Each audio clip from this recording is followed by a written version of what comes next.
into top esports who have set themselves up with some superstars of their own, and IG will know them well. IG will definitely know them very well.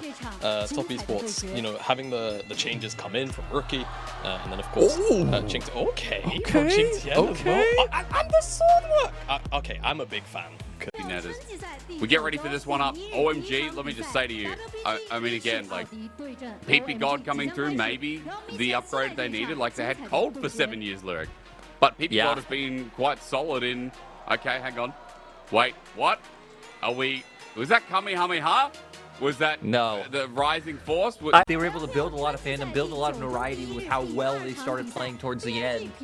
And now getting to come in and show that from very early on. Of course, they started off pretty rocky. It's when they still were running Shinryu down in that bot lane who... Okay. Google famous anime poses. Pretty much anyone on this roster in any role, right? It just wouldn't surprise you to see them step up and take over a game.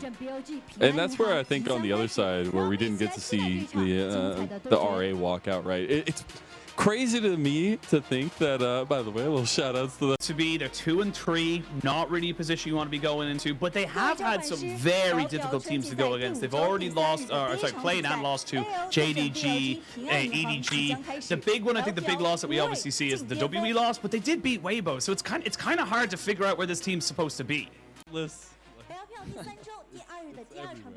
But let's zone in, scoop in on these two teams, because I think obviously the bot lane focus must be the big priority, but as a whole... Absolutely. Yeah, there was a good vibes to come in. Again, it's always hard to you know, I suppose build that confidence in yourself when you are sitting 0. Pat has been playing. Now he's got an opportunity to kind of show us why he was so hyped up, why we were all so excited about seeing him as a mainstay on a roster. I do feel like even though his performances were great, he still was a bit more of a... Maybe even thinking back to it, he was like tenure on, honestly, like worse teams like DLG, teams like OMG, where he did have to do that, and he was always put in those positions.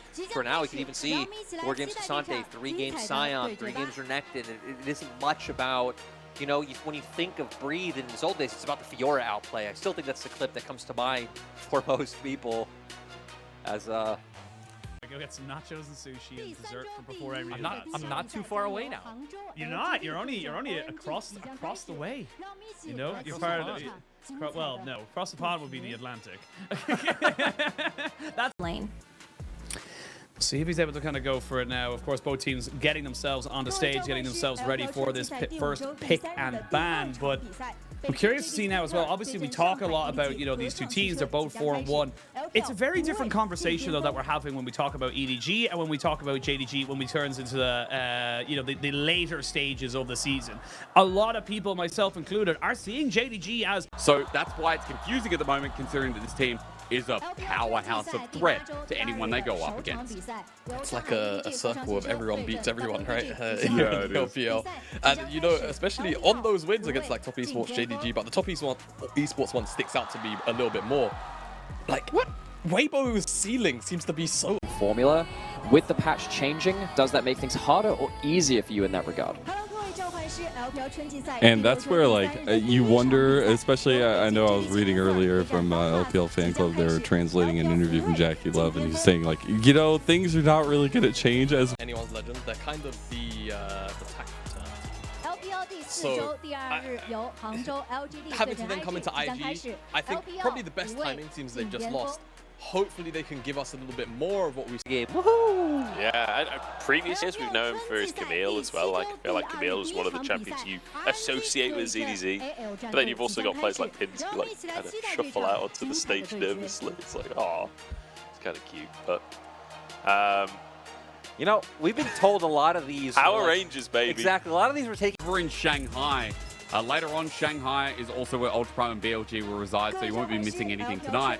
As Candice enters the stage, and we start thinking about this one a little bit closer now, Jamada, coming off the back of hyping up EDG, this team is in the top 3 right now, just beat Ultra Prime themselves 2-0.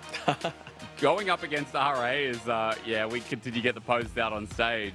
opportunity now for these teams to really have a say on who IG is going forward. It feels like they can reinvent this team and show to people that it's not just, you know, good old days, memories, remember this. There is things to be excited for, because you got to remember, this is a team that match the expectations which he set for himself in his very early career. It's been very cool to see him kind of find his personality and his form again. Yeah, I've been actually very curious at kind of how they've been utilizing him so well through draft, but as well as in lane. We kind of love the little intro. You said Jinx Aphelios, and I swear I could have heard Twitch chat shut up. And it could have definitely. the internet just like collectively went, no.